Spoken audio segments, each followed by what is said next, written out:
గగన్ తన ప్రాణాలతో బయటపడటమే కాకుండా భూమిని కూడా సేవ్ చేస్తాడు. తర్వాత భూమి గగన్ ఇద్దరు ఇంటికి వచ్చేస్తారు.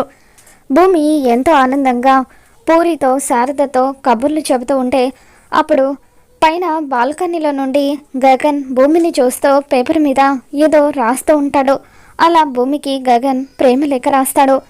భూమి తన గదిలోకి వచ్చి బట్టలు మడతేస్తూ ఉండగా గగన్ భూమి దగ్గరికి వస్తాడు.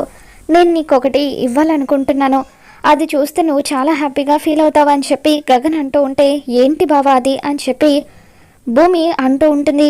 ఇక దాంతో గగన్ ఒక ప్రేమ లేఖను భూమి చేతిలో పెట్టేసి అక్కడి నుండి వెళ్ళిపోతూ ఇది చదివితే నా మనసులో ఏముందో నీకే అర్థమవుతుంది, నేను నిన్ను ఎంతలా ప్రేమిస్తున్నానో నీకు అర్థమవుతుంది అంటూ గగన్ అక్కడి నుండి వెళ్ళిపోతాడు. గగన్ అక్కడి నుండి వెళ్ళిపోయాక భూమి ఆ ప్రేమ లెక్క చదవటం మొదలు పెడుతుంది.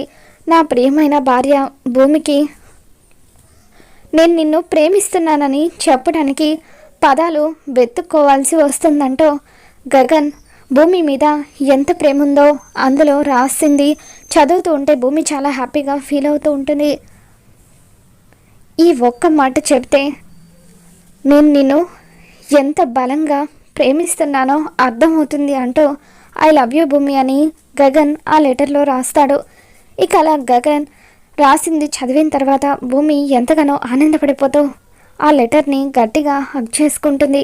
మరి మొత్తానికి గగన్ తన గుండెల్లో భూమి మీద ఎంత ప్రేమ ఉందో బయట పెట్టేశాడు. భూమి గగన్ ఇద్దరు కూడా ఒకటవుతారు. మరి రాబోతున్న ఎపిసోడ్లో ఏం జరగబోతుందో మళ్ళీ మన ఛానల్లో తెలుసుకుందాం. ఈ వీడియో మీకు నచ్చినట్లయితే లైక్ చేయండి.